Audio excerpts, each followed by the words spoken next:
All right, we're here with Kris Nightengale of TTA, but now Yeah, also ISO. ISO. So, how do you guys go to market? Like, what's the name? Is it TTA by ISO, or could you explain that to everybody? Because I think we all are curious. Yeah, so I think whenever you join two organizations, you're not trying to just add them.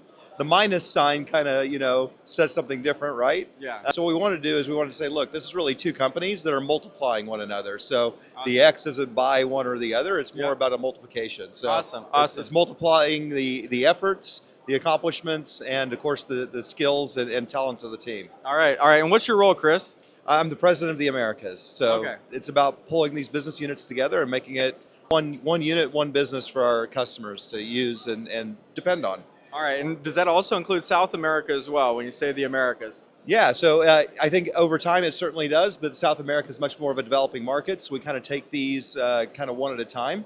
Brazil already has a team very much focused on the developments there, and there's a lot of new things happening in forestry, sugarcane, so a lot of exciting things going on today in Brazil. Nice. But as we look at South America, I think it depends really on the business unit, but as we grow, I think this will all become one unit over time. Okay, great. And the company is not just involved in plants, right? There's other aspects of the business. Can you describe kind of the other verticals that y'all participate in? Well, I think almost everything we do does touch plants. It does? So yeah, Okay. absolutely. So Okay. I mean, the core of the company has really been around these ornamental sectors. So a lot of specialty plants, and of course, in the ornamental sector, we have a huge variety of the types of plants we handle. But also, we've really expanded into produce. The lettuce market is a really great example of that. And of course, over here behind me, you can see our new tomato harvester, which I think is really exciting for a lot of growers who look at it because it has a lot of aspects that others don't have.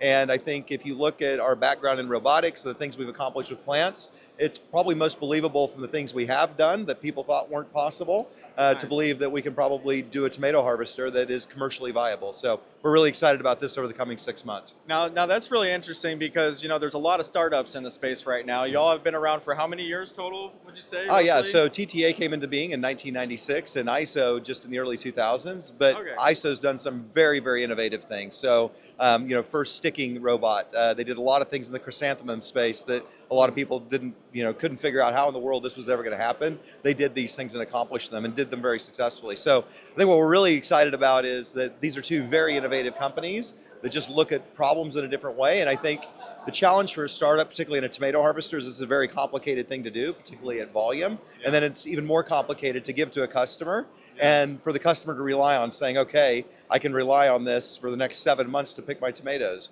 So I think that we bring the history of knowing, people know that we've done this successfully. They know that we know how to execute from a service perspective, and they understand that we understand how to handle plants. So I think those things coming together make it most exciting. Nice. How's the show been for you here at Fruit Logistica in Berlin? I think the key to this show is always that you always have people coming here that are looking for the next thing. They're very specifically looking to figure out what they're going to change in their operation.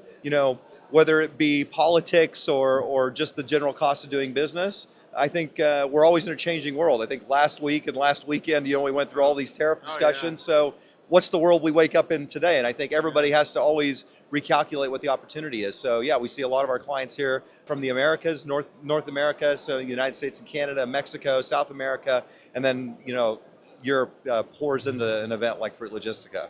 All right, so if somebody wanted to reach out and contact you about a new opportunity that they have, how would they reach you? Yeah, I'm easy to find, so you can always find me on LinkedIn if you figure out how to spell my name correctly, so I'm sure you're going to put that up on the screen in some way. I will. But yeah, I think reach out to any TTA or ISO folk. There's a lot of really smart people in this organization. If somehow they're not getting you the answer to the right person, then you can find me. But I think you'll find almost everybody in this company that has these letters on their chest is going to find a way to help you out. All right, last question for you, Kris. What does the future hold for horticulture industry? Well, I think the question, it's a great question, but specifically where? Well, let's talk about y'all's vertical, right? And transplanting, autonomous machinery, right? That's definitely the future. Maybe even pairing that with AI. Can you maybe just what do you think the next 25 years? What we'll see. I know that's really far out, but as president, CEOs, they're always looking 25 years out into the future. So, any glimpse into what that future looks like? Well, I think obviously it's not just about the accuracy of what we do and the quality of the product we produce. It's about the variability and the blending of that. So if we want to talk about the ornamental space, I think buyers are looking for more interesting products. And I think where growers always have the opportunity and the potential to have more profitability is to deliver that. Now you can spend a lot of time and hire a lot of people and go through the complexity of putting all that together, or you can reach out to a company like ours and say, okay, how can I mechanize? And these are all the things I think I want to do.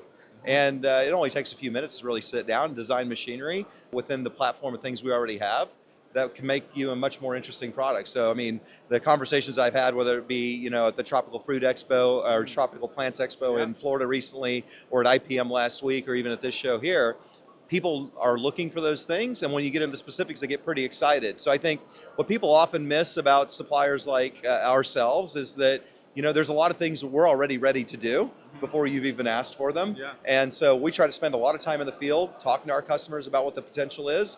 But there's plenty of people we don't get to see. We just don't have a large enough team. So I think that's the key thing. Reach out to us, you know, talk about the things where you think there's potential. We'll tell you the things we're ready to do today and the things that it'll be ready to do tomorrow. And I think for us, it's not about what happens in 25 years. It's what's the next step.